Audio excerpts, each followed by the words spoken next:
Hello YouTube! This is a video I would never think I could make.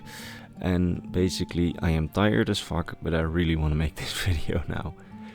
But the developers of Skyrim, also known as Bethesda Game Studios, have basically made the Imperials taking Skyrim canon. The proof has been there all this time and I feel very dumb that I have actually all this time missed it. With that said, huge props to Grandmaster Jauffre from my Discord to finding this hint. And with that said, let's just quickly delve into this video. I am just still amazed this slipped by me all this time.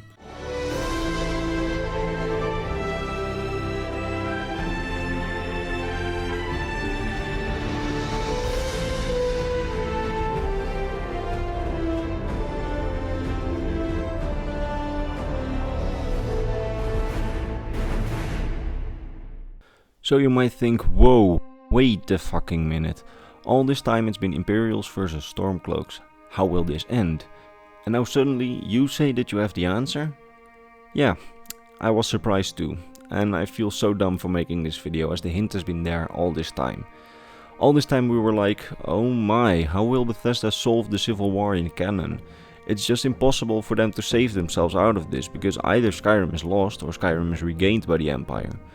Either you fatally weaken the Empire or you let it remain at strength. It turns out Bethesda has written themselves a free get out of jail card for this one. Oh Todd, you sneaky bastards, making us think we had a choice in all this. So let me just drop my sarcastic tone for this video and actually start, as regular viewers will have found this bit very annoying. So, for the past few years, I and many others have been speculating on the strength of the Imperial and Stormcloaks and also the Altmeri armies, and the general consensus at this point is, 7 years after Skyrim's release, the Stormcloaks and the Imperials we see in Skyrim are basically locally recruited farmers, mixed with some regular soldiers, veterans and mercenaries. Not a very well trained, equipped or in any way good army, on both sides, weak against weak. It's basically Bethesda's excuse for giving us lame battles, because the engine could not support good ones. If we only look at the Imperial army, it's nothing like it's in lore. In lore, the Imperial army is the best fighting force in history. Well equipped, well trained, disciplined, and their formations are undefeated on the battlefield. After destroying the Daedric artifact, the Thalmor used in the Great War, that little that was left of the Imperial army after so many years of fighting completely destroyed the Altmeri main army, which was just, well, almost completely intact after all the one-sided battles. So once it's fair game, the Empire is very strong. Stronger than any of you may think. They completely wrecked the Altmeri main army once they had no longer had the Orb of Vermina. If you want the whole story on the Orb of Vermina and how basically the Thalmors cheated in the first Great War, please watch my updated Great War video, it's in the description. And people say that it's really good. Other than that, nothing of this can be seen in Skyrim, where the Empire is basically the same as the Stormcloaks, all just generally untrained soldiers, as I said, weak against weak. Even the leader of the Imperial Legion in Skyrim, General Tullius, says something like, "I have been fighting you with a mere handful of soldiers, Ulfric. If I get a real legion, I will defeat you in a matter of weeks." He also says, "From the Imperial city this war is just a sideshow, not important. An interlude before the main event against the Dominion continues. Most of the legion is tied up at the border with Cyrodiil. The Emperor doesn't want to risk weakening Cyrodiil." General Tullius actually has some more interesting quotes on this topic, where he just keeps hinting at how strong the Empire actually is and how dissatisfied he is to having to use local recruits, while he knows that other legions, just a simple one legion, could crush this rebellion in a matter of days, and meanwhile he has to use locally recruited farmers.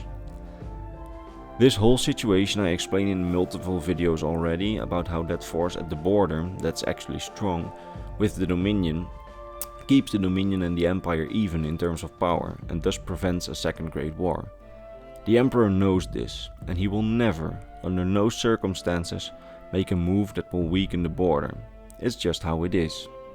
The Empire is strong, but just not in Skyrim. In Skyrim it's weak. Its strong armies are at the border, and they rather lose Skyrim than move critical units from the border that would risk leaving Cyrodiil defenseless.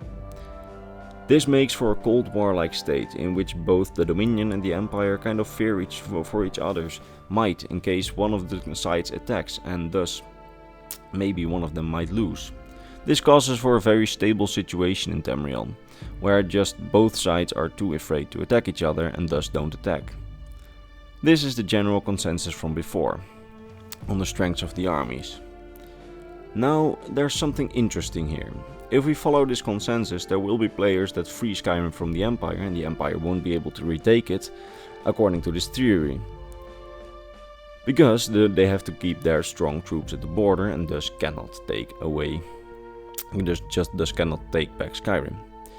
But there will also be players that chose to join the Empire, and thus Skyrim belongs to the Empire after their playthroughs.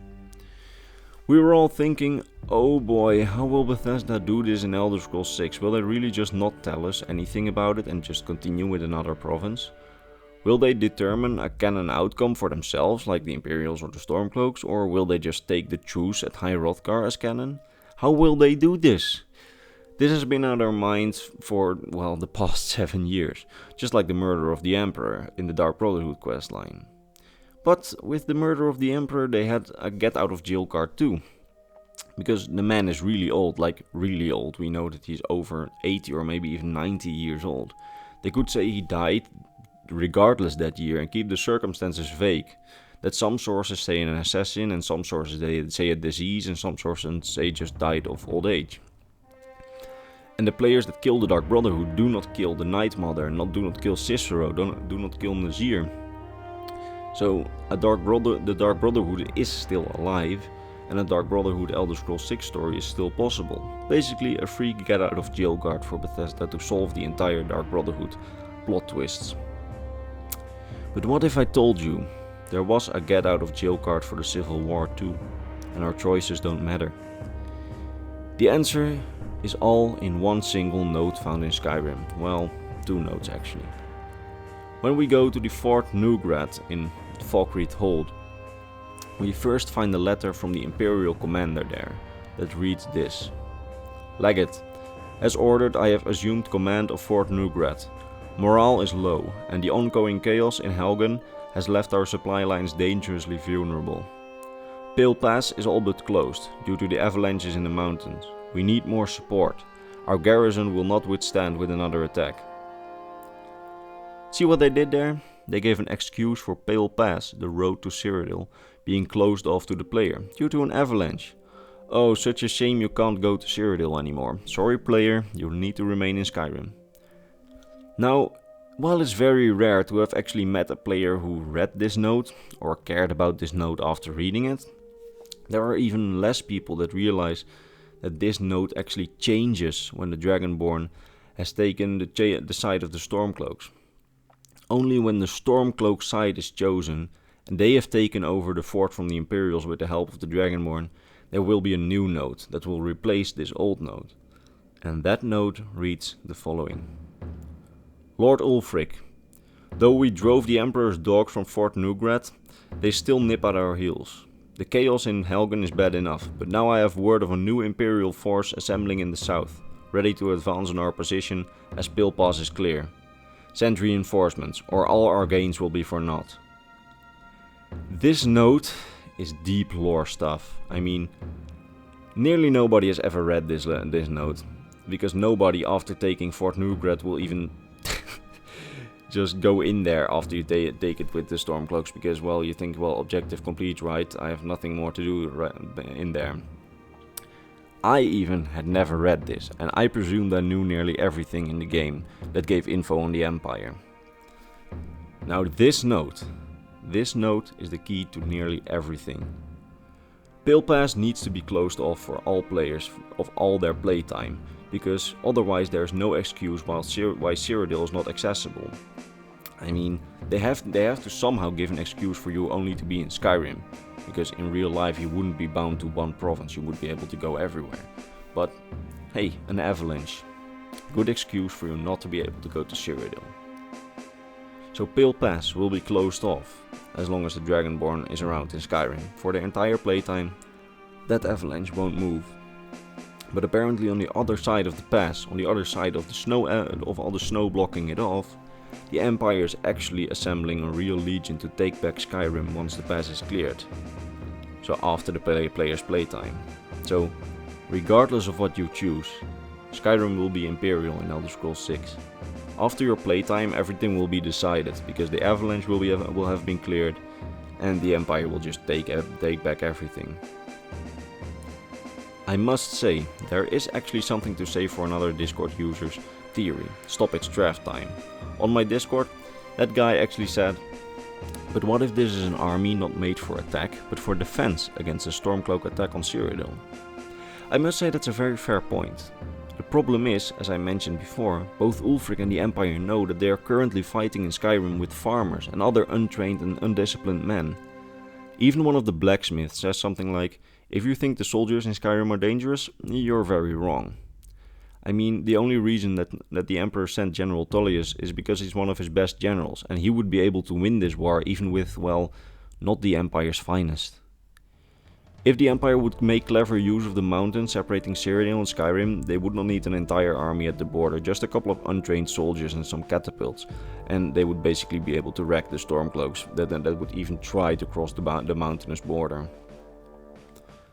I am personally 100% convinced that this little note is Bethesda's way out of all of this, their way of rendering any choice dismissible. Yes, I'm sorry Stormcloak supporters, Bethesda left themselves an excuse, and as you can hear from my voice, I'm actually kind of disappointed they will probably solve it this way. I mean, I'm all for the Empire, but I mean, at least give the Stormcloak players some recognition for what they do. The fact that this note and this Imperial force only comes when you have chosen the side of the Stormcloaks and not when you chosen the side of the Imperials really means that this force will only mass there if a Stormcloak victory is certain.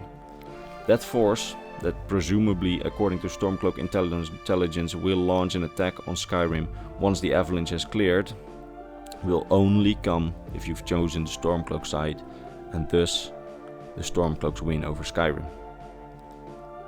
This note is the key to everything. It completely solves anything we've done in the past. You might then say, wait, if the Emperor removes their forces from the border, won't that start a second Great War? That's actually a topic for another video, because what it will have for consequences, I don't know. As I've said before, the Emperor knows he can't weaken Cyrodiil, so any army he masses there probably won't weaken Cyrodiil, because to him Skyrim is just a sideshow. The priority is, don't let Cyrodiil fall to the Dominion. So somehow this army will either have been made to make sure, while making sure that Cyrodiil will still be protected, or this will even be the excuse to start a second Great War. But then we have, of course, a conflict with the Imperial side, but this is not about that subject. This is about the decision of the Civil War. And I'm actually glad I solved it. Well, not I solved it, Grandmaster Jauffre solved it. Seriously, props to that guy. If you liked the video, like, subscribe. If you want to support me on Patreon, there's a link in the description. I'm really sorry for sounding tired in this video, but it's very late, but I was just so excited to make this video because I was blown away by this information. I'm sorry if I don't sound very excited, but I really am. And yeah, I hope to see you all in the next lore video, which will probably air in 1 or 2 days. I will see you all next time.